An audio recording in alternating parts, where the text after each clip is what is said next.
Anggaran 60 juta cukup? Selama ini cukup, tapi kalau memang Bapak Presiden ingin kami lebih senang Bapak Presiden kalau Lebih dinaikkan. senang terus misalnya. Presiden Prabowo Subianto setuju menganggarkan 60 juta rupiah per rumah untuk membantu para pengungsi mengganti hunian mereka yang rusak ataupun hancur karena longsor dan banjir bandang Sumatera.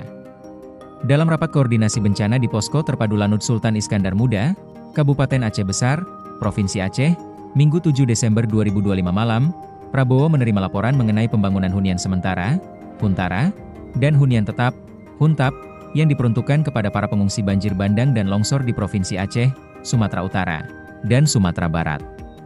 Per hari ini, Bapak Presiden, rumah masyarakat yang rusak itu sampai 37.546 rumah baik yang rusak berat. Rusak berat ini termasuk yang hilang kena sapu banjir, kemudian rusak sedang, dan rusak ringan, kata Kepala Badan Nasional Penanggulangan Bencana, BNPB, Letjen TNI Suharyanto ke Prabowo saat rapat. Suharyanto melanjutkan data tersebut belum final, karena pendataan masih terus dilakukan oleh BNPB bersama Kementerian Pekerjaan Umum. Kepala BNPB kemudian mengusulkan hunian sementara yang diperuntukkan kepada pengungsi dibangun oleh anggota TNI dan Polri yang tergabung dalam Satuan Tugas, Satgas, Penanggulangan Bencana. Sementara hunian tetap untuk mereka, pembangunannya diserahkan kepada Kementerian Perumahan dan Kawasan Permukiman. Kemudian yang tidak pindah, karena mungkin banjirnya, dampaknya tidak terlalu besar bagi keluarga itu sehingga tidak harus pindah. Tetapi rumahnya rusak, kami perbaiki oleh Satgas BNPB, kata Suharyanto saat memberikan laporan kepada Presiden dalam rapat yang sama. Terkait anggaran, BNPB mengajukan 60 juta rupiah per rumah kepada Prabowo. Ini hunian tetap anggaran 60 juta rupiah cukup? Tanya Prabowo ke Suharyanto. Selama ini cukup, tetapi kalau memang Bapak Presiden ingin menambahkan kami lebih senang, kata Suharyanto.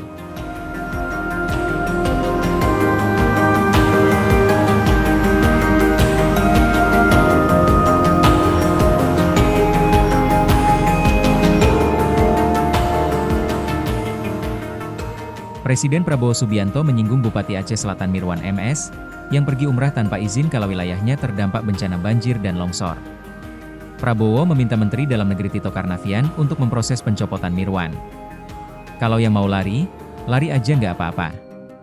Dicopot Mendagri bisa ya, diproses, kata Prabowo saat rapat percepatan penanganan bencana di Sumatera yang digelar di Laun Sultan Iskandar Muda, Aceh Besar, Minggu 7 Desember 2025. Ini kalau tentara namanya desersi, itu dalam keadaan bahaya meninggalkan anak buah, aduh itu tidak bisa tuh, sorry tuh, saya nggak mau tanya partai mana, imbuh Prabowo.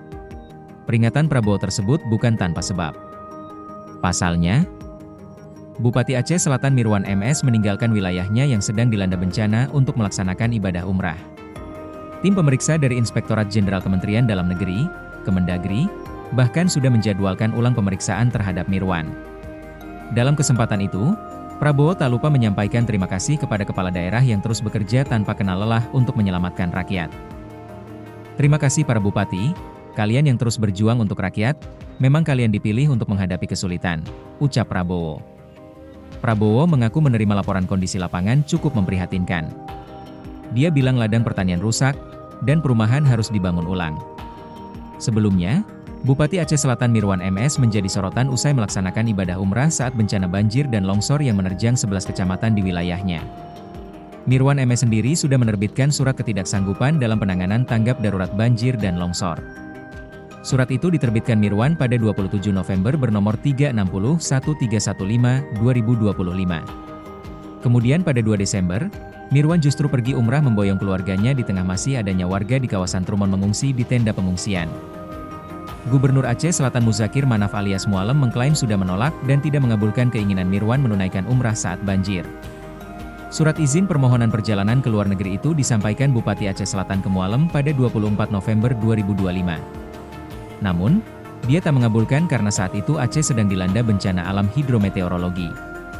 Gubernur telah menyampaikan balasan tertulis permohonan tersebut tidak dapat dikabulkan atau ditolak, kata juru bicara pemerintah Aceh, Muhammad MTA, Jumat 5 Desember 2025. Mualem menilai Kabupaten Aceh Selatan salah satu daerah yang terdampak parah akibat bencana banjir dan longsor.